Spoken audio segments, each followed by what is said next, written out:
help and prosper its work for the advancement and benefit of its people, so that peace and happiness, unity and justice may be established among us all. Amen.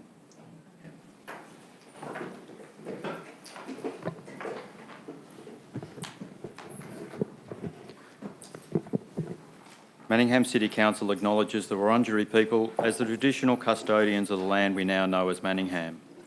We pay our respects to Wurundjeri elders past and present and value the ongoing contribution to the cultural heritage of Manningham. Council will also would like to acknowledge the contribution made to Manningham over the years by people of diverse backgrounds and cultures. I welcome all members of the public here tonight to this council meeting who have come along to observe proceedings. I would also like to advise those present that tonight's meeting is being audio and video recorded. All care will be taken to maintain your privacy. However, as a visitor in the public gallery, your presence may be recorded. By remaining in the gallery, it is assumed your consent is given in the event that your voice and/or image are broadcast. All council meetings are governed by meeting procedure local law. I will introduce each item of business as listed on the agenda, calling it by number and reading the title. I will then call for a mover and seconder of a motion on the item before opening any debate. Only councillors are able to join the debate on an item. Councillors may adopt the officer's recommendation in the report or propose amendments and supplementary motions. I would like to draw your attention to item 7 on tonight's agenda, public question time, which provides people with an opportunity to ask questions of the council. Questions must be registered prior to the commencement of the meeting to be asked. If we do not have the information at hand to provide a meaningful response, the question may be taken on notice and a response provided in writing. I would also stress that I will only deal with a maximum of 2 questions per person and 2 questions on any one issue. If you have more than 2 questions, please submit these additional questions to council in writing through the normal channels. Item 2, apologies and requests for leave of absence. There are no apologies.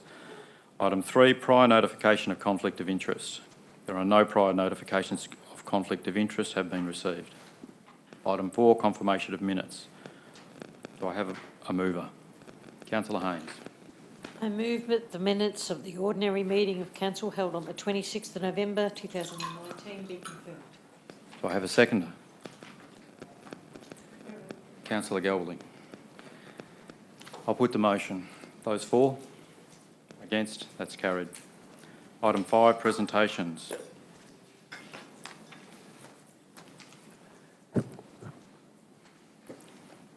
Councillors. I would like to acknowledge the significant contribution of the Honourable Mary Wooldridge MP, who recently announced her decision to leave the Victorian Parliament. During her 13-year career in State Parliament as a local member for Doncaster and then for the Eastern Metropolitan Region, Ms Wooldridge held a number of key positions and appointments, including the Shadow Minister for Innovation, Jobs and Trade, the Shadow Minister for Training and Skills, Shadow Minister for Higher Education, and former Mental Health and Women's Minister. I would also note that Ms Wooldridge has been a very strong advocate for our community and on family violence issues across Manningham. It is certainly my view that she has been and remains a strong and leading example for women in Victoria. She's been very involved in our community and a great supporter of many of our wonderful community organisations. We wish Ms Wooldridge well in her endeavours beyond her role in Victorian Parliament and thank her for extraordinary service to our community in Manningham and to Victoria more generally.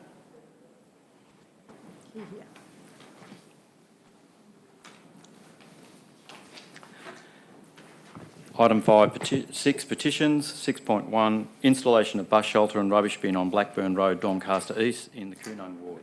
Do I have a mover? Councillor Chan. Mr Mayor, I move that the petition with 44 signatories requesting the installation of a bus shelter and rubbish bin at the Laura Street bus stop at Blackburn Road, Doncaster East, be received and referred through the appropriate officer for consideration.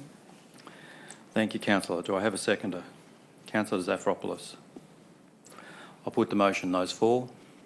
Against? That's carried. Item 7, public question time. We have received a number of questions tonight.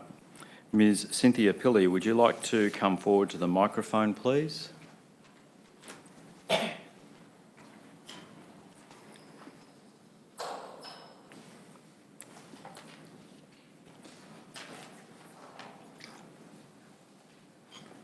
Thank you.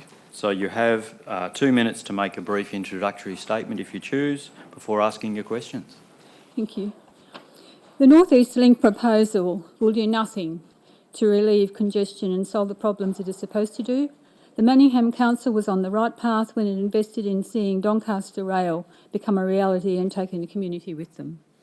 The fury of those homeowners whose properties are impacted by falling prices and of their children who would have anticipated inheriting homes of some value will be directed to local government and all those with power to act who do not do their utmost to ensure this community has sustainable transport options, not a link that stinks, not this mega toll road. I just read the question now. Please, yes. Question 1. Will Manningham councillors give consideration to joining 3 other councils and their residents who are adversely affected by the North East Link proposal and explore all legal avenues, including an appeal to the Supreme Court? My second question. Will Manningham councillors arrange an urgent community forum to brief residents on the adverse effects of the North East Link proposed project and to consider an appropriate community response? Thank you. To your first question, our council's been fighting hard against the impact of the North East Link and fighting hard to protect our community environment since 2017. We're going to continue advocating for the best possible outcome for Manningham, but in the end, the route has been selected by the government and the decision was made prior to the last election. So it's our goal to advocate to mitigate the impact of this particular road on our community. We're currently reviewing the Minister's assessment of the EES recommendations, and while many of our advocacy requests appear to have been addressed, some of them remain unclear. We're analysing the full details to understand the implications so we can set the best course of action and maximise the benefits for our community. We're also keen to ensure that we manage the costs to the community in doing so. So we'll be providing a full update on the outcome of the EES shortly. Regarding your second question, in respect of a community forum, our community forums were previously held by Council in May 2019 and September 2017. We will be hosting another community information forum in March 2020. We were very clearly asked by our residents to make sure that we give good and clear notice of these forums via our Manningham Matters publication. So the next edition of that particular publication is in February, so we'll be announcing a forum in that edition, which will provide 3 weeks advance notice to residents of that forum. So please look out for the date, and we encourage you to promote the forum through whatever contacts you have in the community.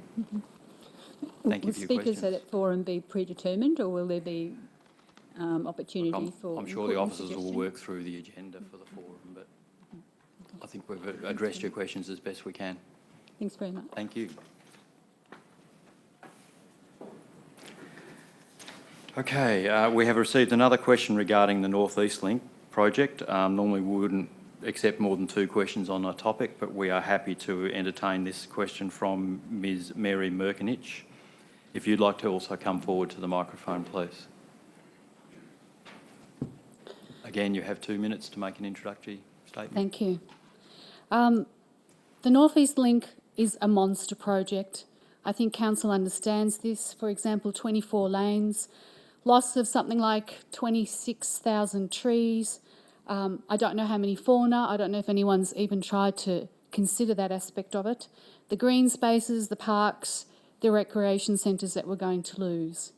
It's going to also destroy, as you will all know, local businesses and, of course, local jobs. The carbon emissions will be dramatic. The noise and air pollution will be also very serious, and affect our residents. And there's going to be a protracted construction period. It will be built near 12 schools, 11 childcare centres and 5 aged care centres. It will also entrench Manningham residents' reliance on cars. It will eradicate the possibility of rail to Doncaster, which Cynthia and I were involved in when the council established the residents' group to advocate for that. Manningham is the only metropolitan region without a tram or train service. We've been promised a rail service since I've forgotten what, but maybe you know better than I do, a long time. So Manningham Council need to be leaders on this. We shouldn't just accept what has happened. You have been elected to represent us, the residents. That means not only to advocate for us, but to lead any necessary campaigns to protect our well-being and our health. So we need you all now to step up the fight, to stop this thing. It's still possible to stop it. We, the residents of Manningham, expect you to show strong, unwavering commitment to fight this project. Every time that we have campaigned for rail to Doncaster, there's been an overwhelming positive response from the residents, and the same kind of opposition to the North East Link, especially when people understand all of the implications. So my question is, will the council take legal action to save the community from the North East Link project by contesting the Victorian Government's non-compliance with the Transport Integration Act, the Competition and Consumer Act 2010, elements of administrative law along the lines of actions taken by Yarra and Moreland councils against the proposed East-West Link, which of course was stopped in 2014, and support for class actions to respond to threatened health, amenity and property losses of residents? Thank you for your question. As you know, our council has advocated for Doncaster Rail over many years, and we do continue to advocate for it. In the end, we are still considering the recommendations or the decision of the Planning Minister in his recent report, and I simply cannot preempt the decision of the council in terms of what action it will take. That's a decision for the councillors to take at an appropriate time, in having had a reasonable opportunity to take the professional advice from our officers, when they've had a reasonable chance to actually completely process the 400+ page report and its implications for our city, and in the context of our advocacy on behalf of our community. So when our councillors have had an opportunity to consider that advice, then they'll make a decision whether we choose to fight further in the courts or not. So thank you for your question. We appreciate your input, and we'd also appreciate you continuing to engage in the community process that we've had around this project. Thank you. Will I be able to get a copy of that in writing, that response? The councillor's next action, I believe, Mr CEO, will be coming to the council chamber. This response, sorry. The response to the... To the question. The response to your question, sorry, to you, Mayor. Well, so the minutes are available, and so that will include the response to your question, and obviously, sorry? Video. And it's on, I was about to say that, and also it's on video as well, so you'll be able to see it online live. Okay. Thank you. Thank you. So we have one more question from a resident, Mr. Vincent Tester. Would you like to come to the microphone, please?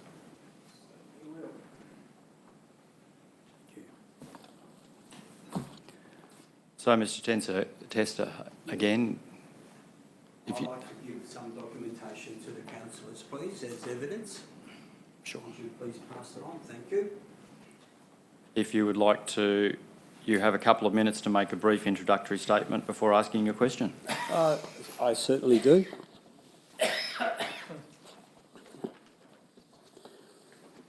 Councillors, Mayor, thank you very much for allowing me to speak to it tonight. I am a concerned citizen. I'm very concerned about health and safety issues within Manningham City Council. And this has been spurred on by my friend's mother, who tripped on the footpath, an elderly lady at the corner of Manningham and Ayres Road, tripped in September 2018, hurt her shoulder, broken jaw, went to the hospital.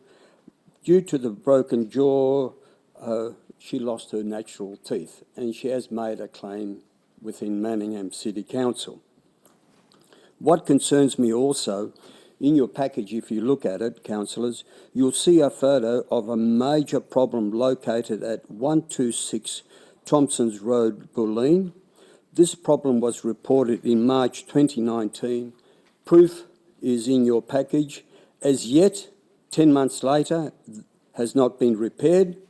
The barriers that were placed recently, in my opinion, are in the wrong position as per photograph. I have requested meetings with the CEO to discuss health and safety issues since March 2019 to discuss this particular child seat.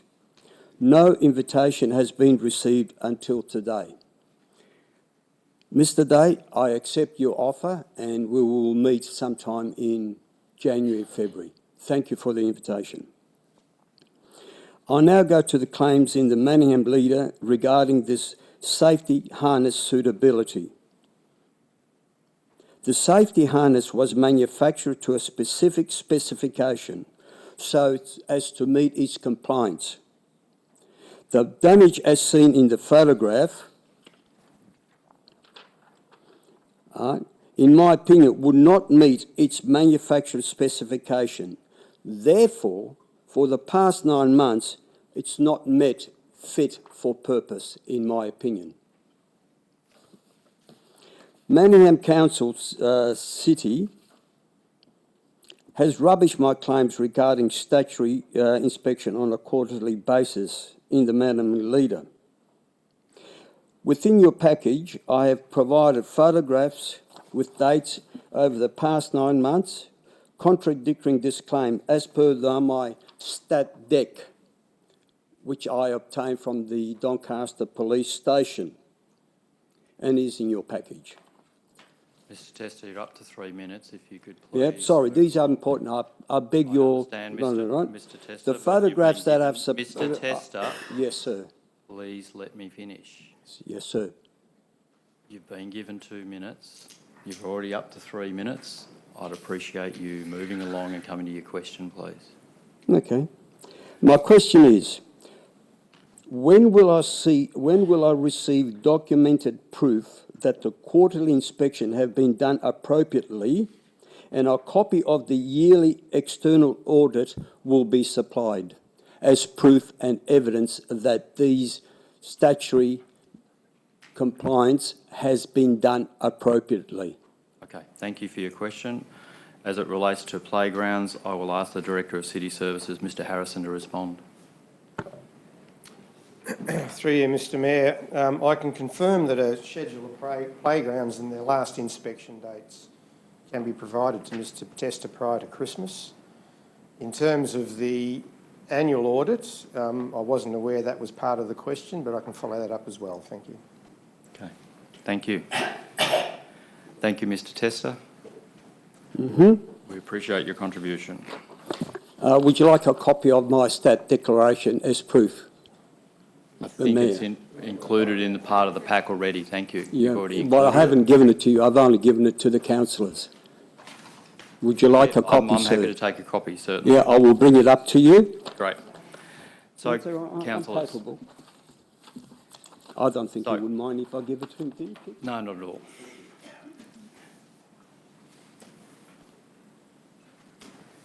Thank you. Appreciate that. You must well. Item 8, admission of urgent business. There are no items of urgent business. Item 9, planning permit applications. There are no planning permit applications. Item 10, city planning and community. 10.1, council's domestic wastewater management plan. Do I have a mover? Moved as on the paper, Mr Mayor. Thank you, councillor Goff. Do I have a seconder? Councillor Piccinini. Councillor Goff.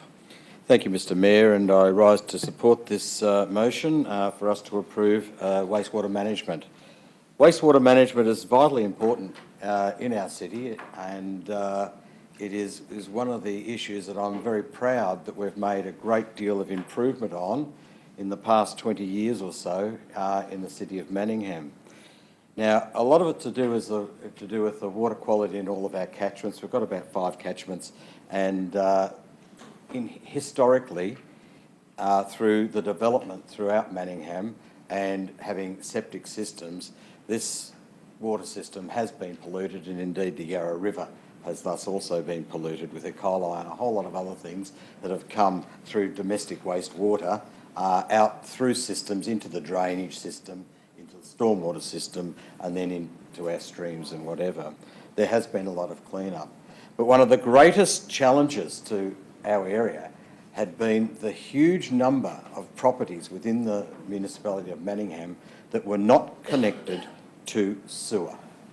Now, for anyone that wants a history lesson, creating good sewers and dealing correctly with sewerage and wastewater was one of the things that led England to a revolution in being able to clean up and get rid of the plague and a whole lot of other things that infected people that lived in communities.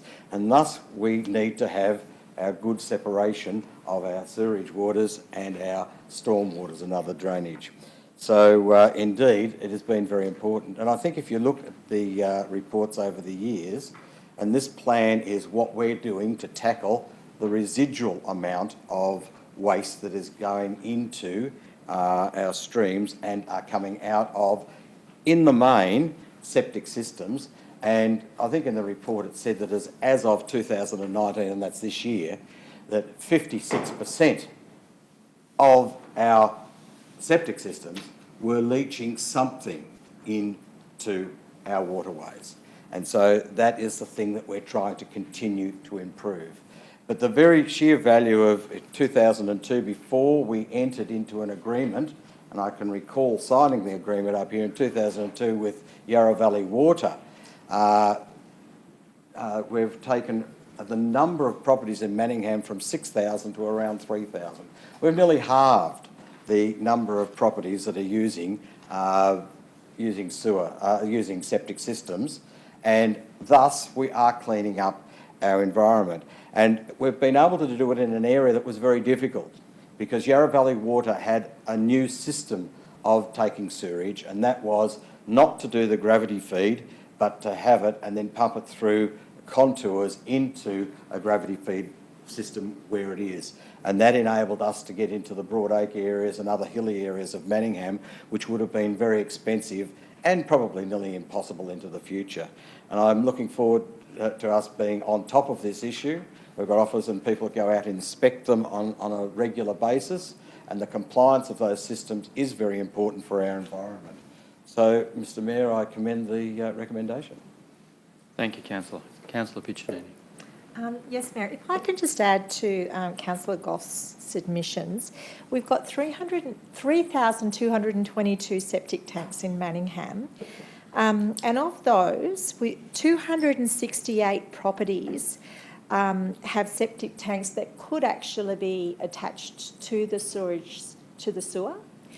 And what's of interest in this report is that of those 268 properties, 161 of those properties are discharging their grey water straight into our creeks and rivers. And it's found in the report that these 161 properties are a major contribution to the poor water quality of our creeks and rivers. It doesn't sound like a lot of properties, just 161. It's interesting that as a council, we don't actually have the authority to insist that they connect to the sewerage system because this power lies within Yarra Water. And it's good to see that in our 5-year plan, we're continuing with our strong advocacy with Yarra Valley Water to use their powers and their jurisdiction to deal with the issue of these 161 properties. Thank you. Thank you, councillor. Are there any speakers against the proposition? Are there any other speakers for the proposition? Councillor Goldie.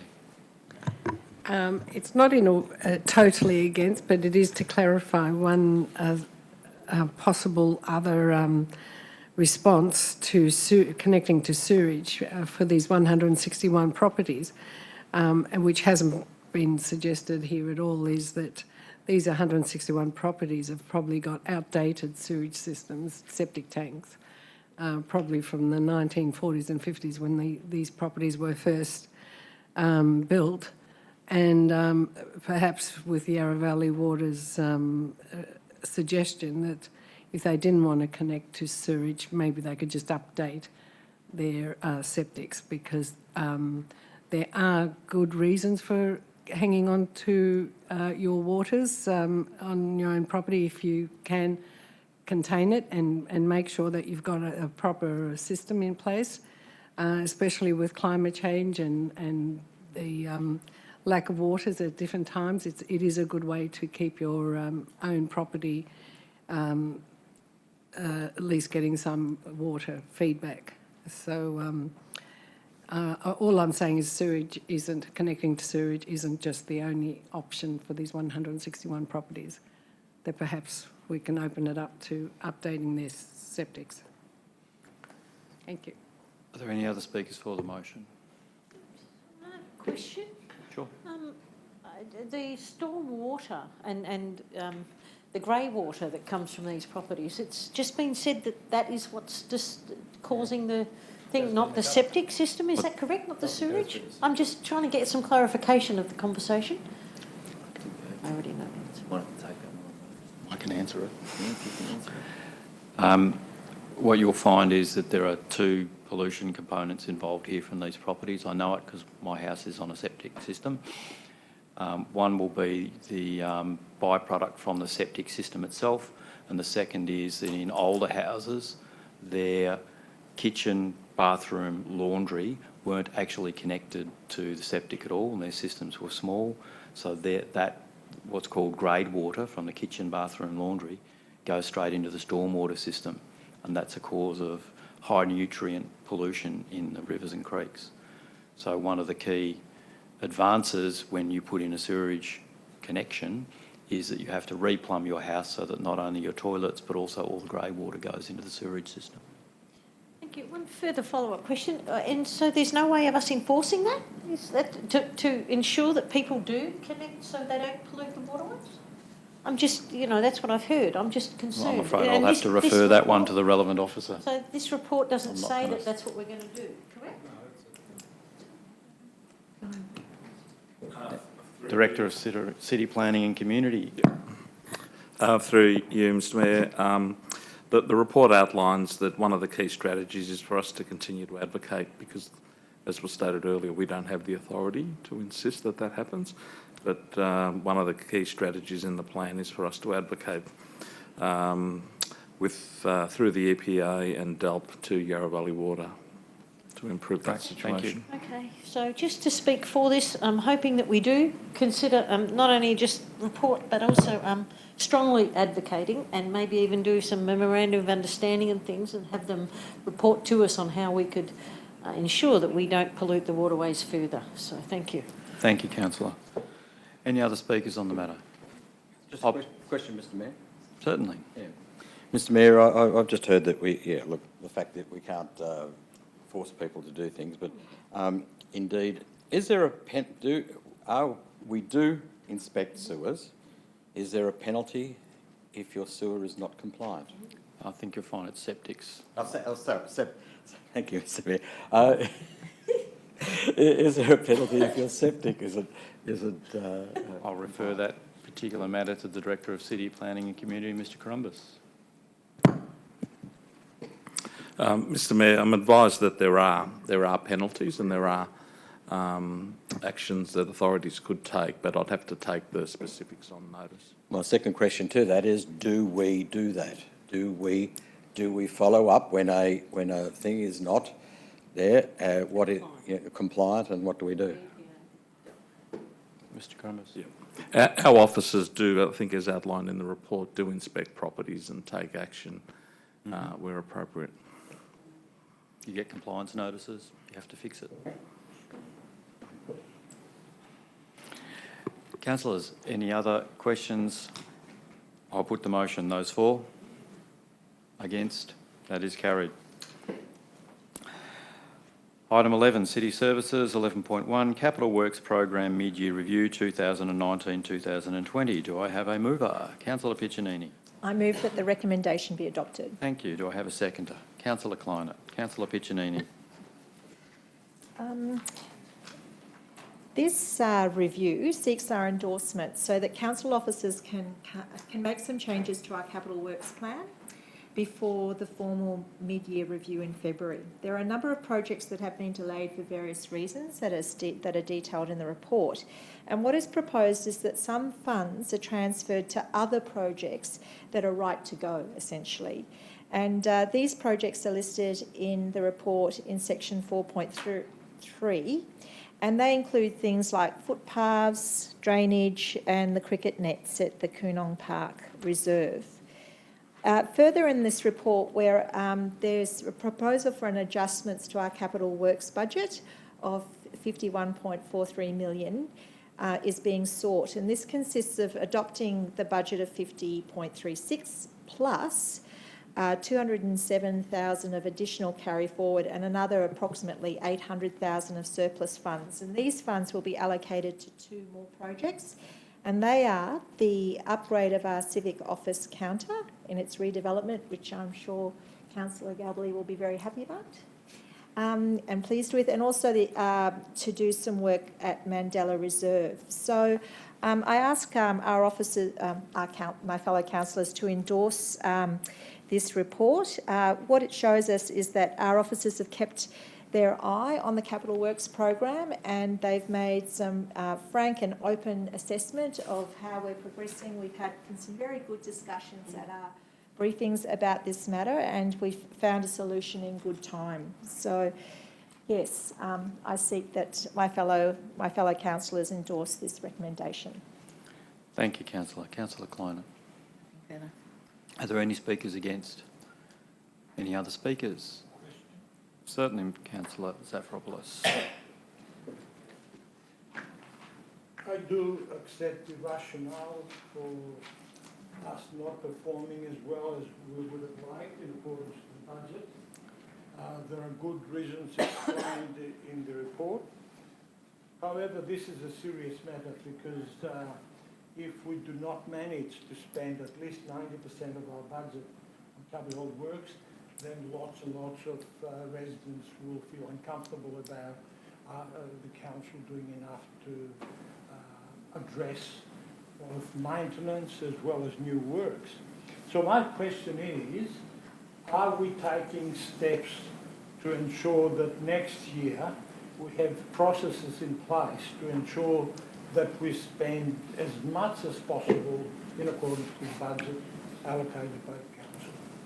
Thank you, Councillor. I'll direct that particular question to the Director of City Services. Thank you, Mr Mayor. The short answer to that is yes, in a few ways. So there are a number of projects contained within this year's Capital Works program where we are deferring parts of those projects, but we are proceeding with the early design and the consultation and the necessary approvals so that they'll be ready to deliver in the new financial year. We are bringing forward from the next financial year, bringing forward replacement projects to this year that are more readily deliverable, as well as addressing some asset management, some areas of asset management where we need to improve road conditions and paths and things. But we are also ramping up the early design element of the program so that we can design other projects to have them ready for the new financial year. Well done. Thank you. Mr Harrison. Certainly. I don't quite remember, but a number of projects we have declared as at-risk projects because they're not going to be completed this year. One of them is the Petty Reserve, and yet when I read about this particular project, it says that it will be completed this year. So why is it at risk? Mr Harrison. Through you, Mr Mayor. Through you, Mr Mayor. Petty's Reserve is delayed.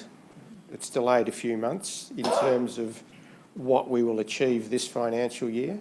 It won't be completed this financial year. It'll be completed next financial year. But in terms of the overall project, the program is pretty much on schedule to be completed next financial year. It is only a lag that that you're seeing this financial year that'll carry through into the new financial year, but it will still be delivered. That's quite a substantial project, isn't it? It is quite a substantial project. Thank you, Mr Harrison. Any other questions, councillors? Indeed, it is not a petty project. I will put the motion. Those for? Those against? That's carried. Item 12, shared services. There are no shared services report. Item 13, Chief Executive Officer. 13.1, fraud and corruption policy and fraud and corruption control plan review. Do I have a mover? Councillor Conlon. Yes, I'd like to move that the recommendation be adopted. Thank you, Councillor. Do I have a seconder? Councillor Zafiropoulos. Councillor Conlon. Yeah, this is an important review of our existing policies. It's important that we review it so that we don't end up with some fraud policy that applied in the 1800s or something like that. This has been reviewed every couple of years, and it's heartening to see that we've added a slight change, and that is the purpose of the policy was the addition of the phrase "in order to meet the community expectations," reflecting the VAGO's findings in their report, which observed expenditure where it was unclear how residents and ratepayers benefited from that expenditure, and the importance of community expectation in all practices. And I think this is very much in line with where we're going as a council, with our vision as a council, and that is to put the community first and make sure that we appropriately spend all the money that we are blessed with. So I commend this policy to my fellow councillors. Thank you, Councillor. Councillor Zafiropoulos. Mr Mayor, I think Councillor Conlon outlined the rationale of this recommendation. The only thing I'd like to point out is a particular thing of interest to me. One of the changes that we've made to the policy is to add the words "in order to meet community expectations." And the reason we did this was because the Victorian Auditor General's report in June this year outlined that they had observed a particular expenditure, but they couldn't confirm whether that particular expenditure would be of benefit to the community. So here we are as an example that the community takes top priority when it comes to spending, and therefore I think it's a good correction of our policy. Thank you, Councillor. Do I have any speakers against? Any other speakers? I'll put the motion. Those for? Against? That is carried. Item 13.2, record of assembly of councillors. Do I have a mover? Councillor Kleinert. That the recommendation be adopted. Thank you. Do I have a seconder? Councillor Chen. I'll put the motion. Those for? Those against? That is carried. Documents for sealing. Item 13.3. Do I have a mover? Councillor Haynes. I move that the recommendation be adopted. Thank you. Do I have a seconder? Councillor Conlon. Councillor Haynes. Thank you. I'll put the motion. Those for? Those against? That is carried. Item 14, urgent business. There are no matters of urgent business, which takes us to for the final time this year, item 15, councillors' question time. Do we have any questions, councillors? I will take that as a no. Thank you, councillors. The meeting is closed.